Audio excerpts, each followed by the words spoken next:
Now then, welcome to Magic the Gathering, a card game for On the Tabletop.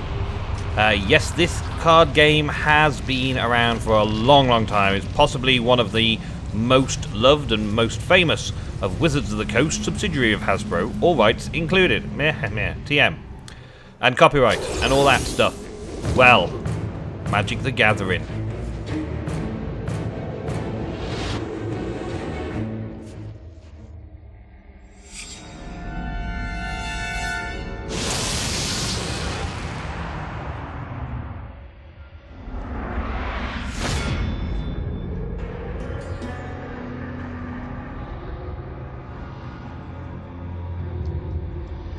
It's been a while since I played Magic the Gathering. Quite a while, so I'm glad to be getting back into it. You are confronted by a horrible sight, the mangled body of a Planeswalker. From the shadows you hear a mad giggling and a chorus of groans. The corpse begins to twitch. The ghoul caller Gissa emerges, happy with another recruit to her army. Okay, that's a ghoul caller, is it? Okay. Not Liliana at all. That's how long it's since I played. Okay, so we're up against the Living Death deck. So we're going to be playing against Black and Undead. And we should be good with this, actually. This is quite a good starting hand. So we'll keep this hand. Nice to have a 7. And it's our turn to start. So, play a land. And get the Foundry Citizen Denzins out. The important thing about these guys is whenever another red creature enters the battlefield under your control, they get +1 attack, +0 defense until the end of turn. Okay, that's cool. We like. And the next turn we've got this, which is putting 2 red goblins on. So it should go 2 red creatures +2. So that'll be 3 damage when it attacks the first time. And then we're going to need a giant growth on something a following turn, and we'll get some smacking going down. We'll play in a forest before then, throw in the command and get a couple of, and this should go up to a 3. It's got a little 2 count there, it goes up to a 3-1. Into the combat phase, opens up, attack with the 3, and get a good early turn 2 hit in of 3 damage. And that should lead us in for 3 damage the following turn, unless I put the +4/+4 on. But I may save my Titanic Growth for when I've got a killing blow to achieve. Because sometimes with the 1/1s, the best way is to give them a quick buff. Walking Corpse is a 2/2. Okay, so that's blocking one of them a turn and killing them, unless I get any bonuses from the next card. Which I don't. So, righty. I could use the Titanic Growth to turn one of these into a 5/5 and kill the corpse and keep my goblin alive. It's not really worth it. It's probably more worth using the 4 damage on my opponent.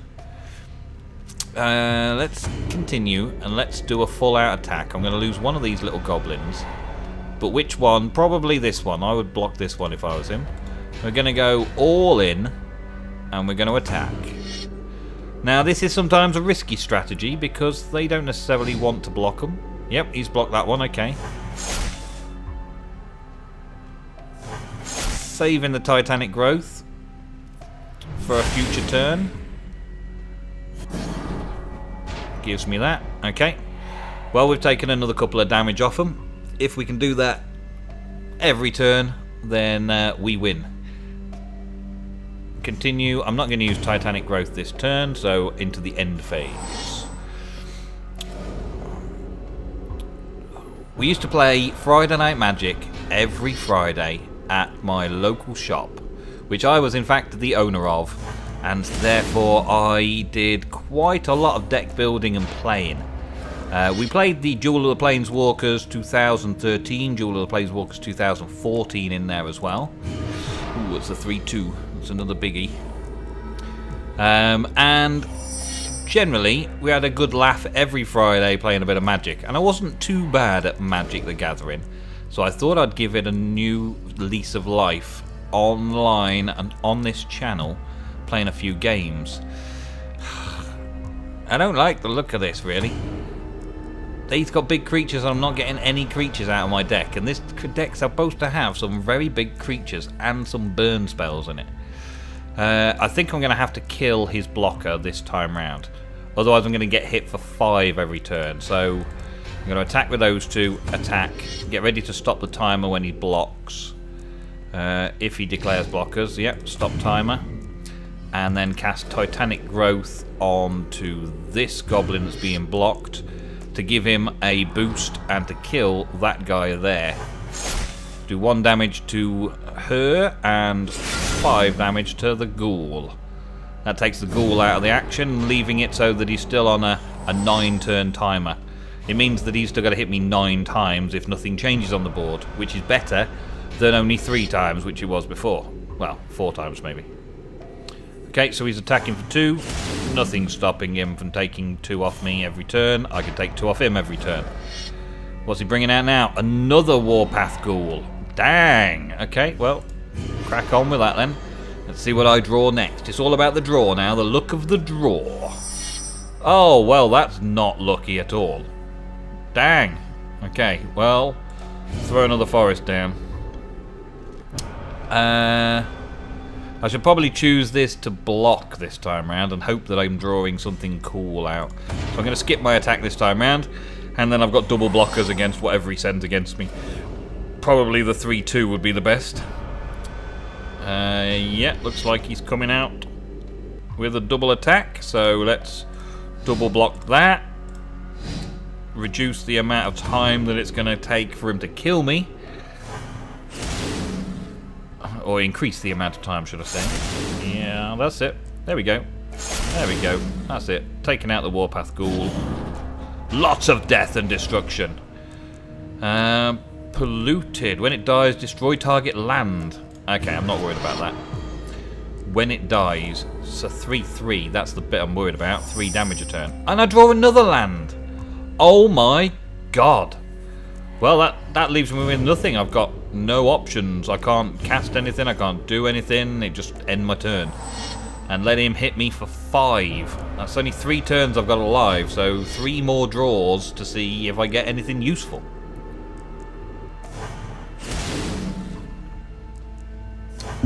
Yep, there we go. So, 2 more attack phases like that and I am dead and I've got nothing in my board. Okay, make that 2 more attacks, because he's now up to 7 damage on the board. Yeah, 7 damage, which means 2 attacks, I'm dead. And I draw another land. Crazy, crazy, crazy. Okay, well this game is pretty much over, unless I draw something amazing in my following turn. I need to be able to kill or block 2 of them in my following turn. Because this is just doing way more damage than I can possibly handle. The campaign has dealt me a handful of land, and there's nothing you can do about it when that happens. Okay, so he only has to get 1 of his creatures through next turn. Oh, he's got another big nasty.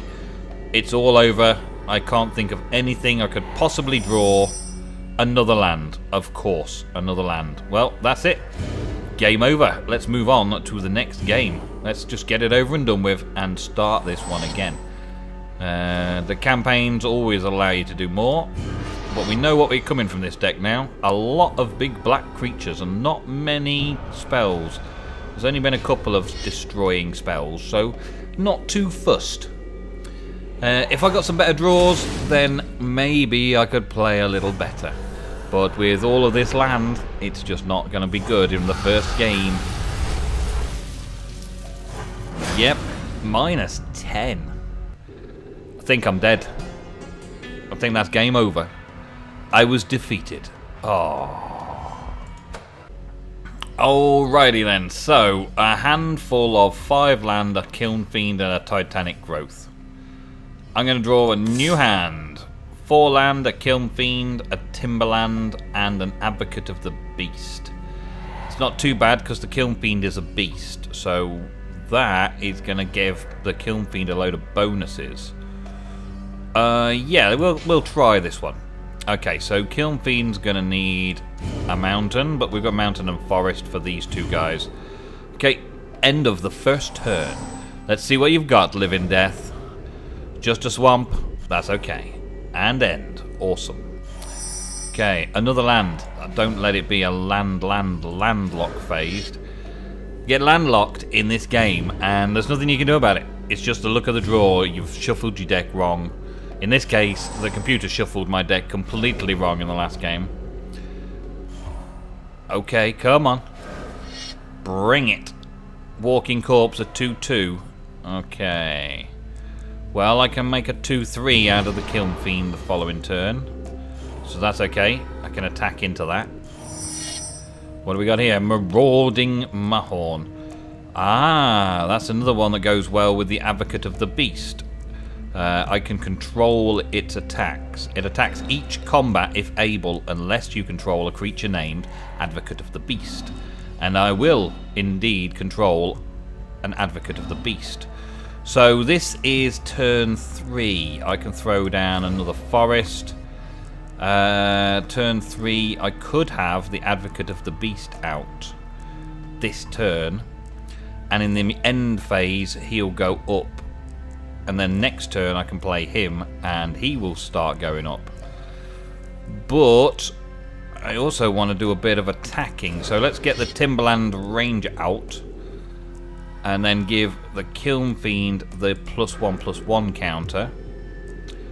And that means that I've got the advantage over this because it's got no death touch. So now I can attack with that, and if he blocks, he's just going to lose his creature. I think that's a better tactic than bringing this out and playing it cautious and waiting a few turns. Let's just roll with it. Let's just roll with them dice. Well, he let the 2 damage through. That's fine. So next turn, I can either bring out the Beast or the Advocate of the Beast. I think I'll probably bring out the Advocate of the Beast. He's attacking for 2 as well. Okay. I will do no blocks. I don't want to block it. I'll leave it for now. Save my creatures for if I have to do a sacrifice. Enters the battlefield tapped. Okay. So he's got a 2/2 flyer on the battlefield. That's right. And I get another land. Awesome. Let's throw that mountain down. This time the Advocate of the Beast can come out. And we will go into the combat and attack for 3. I'm still not going to do any blocking. Attack, because now I've got a 2/3 blocker on the ground. That 2/2 in the air, that's going to cause me some problems unless I draw something like a shock. But he gets a +3 on the next turn when he comes out. So that's another good thing. Alright. Yeah, well, there's only one target for it, so that should happen. So now it's a 3/4, making him a 6/4 when he comes out, which is pretty uber. Pretty smash you in the face, Living Death. Okay, you can attack me for 2 flying. Okay, yeah, go for it. I'm not stopping it. Not doing anything about it. You can hit me for 2, that's fine. You've only got a 2/2 blocker. The Ghoul, okay. We're seeing an army of undead coming up against us, but this time at least we've got the creatures to match them. So we're going to bring out the Marauding Mahorn, and he's going to get a bonus for the turn. Oh no, he's not, because it's instant or sorcery only. Okay, and that was just a creature. Okay, so I've got a 3/4 that I can attack into a 3/2 and a 2/2. That's okay. I don't really want to attack with everything, but if I attack with that on its own, he could double block me. So I may just have to skip this attack and let this put some more damage on the board. I'll take 2 flying every turn, but it'll keep the other guys away from me. Let's skip the attack this phase. Which, it's a close one at the minute. Let's give the Kiln Fiend another bonus counter. Make the Kiln Fiend a big target. Then I've got 2 big targets on the board. I need to be able to defend against potentially 5 damage to the Kiln Fiend when I attack. Yep, he's going to attack for the 2 flying again. There's nothing I can do to stop that. That'll take me down to 14, leaving Living Death on 15. But that's the only attack, so I'm not too worried. Now we've got a 3/3. When it dies, destroy target land. Okay, well, I've got plenty of land out, that's okay. Don't give me a land lock. Oh, you didn't. Oh, no, you didn't. You landlocked me again. Right. Okay. May double block. He's got a 3/3 that can block this guy. And a 4/5. I think the Kiln Fiend may have to just attack anyway. And he's no good to me anymore either. So I'll attack with him and attack with him. That means that they're less likely to do double blockers, or I'm going to get at least 1 damage through.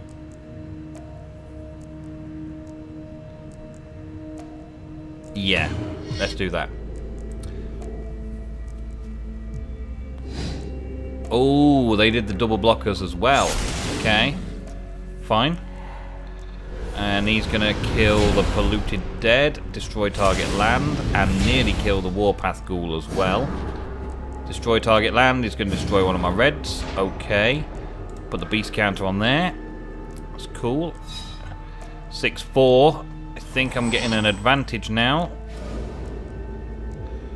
5 damage there. So if it double blocks, then I'm going to be... I'm going to lose my beast. I'm going to lose my beast. Come on, give me a good draw. No more land, please. Oh, what? Another one? Joking. Well, I got plenty of land to loot. Oh, you never did. You never did. This game... Ha ha.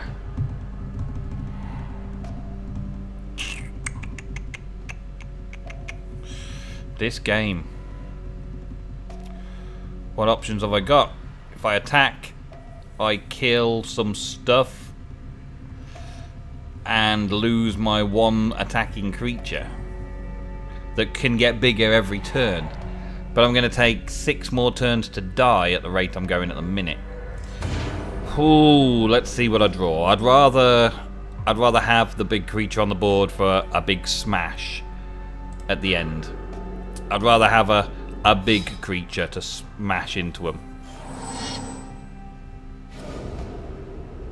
You get some more land. I can't keep drawing land, can I? It's going to fly over for 2, and that's it. Okay, so on to 5 more turns of a timer. I don't think I've got any life generation or life gain in this deck at all. Another flying 2/2. That's just taking it down to 3 turns that I'm going to be dead in. 4 return for 3 turns. Oh, that's not so bad though. I've got a little shocky here now. That's good. Alright, so we place that one down.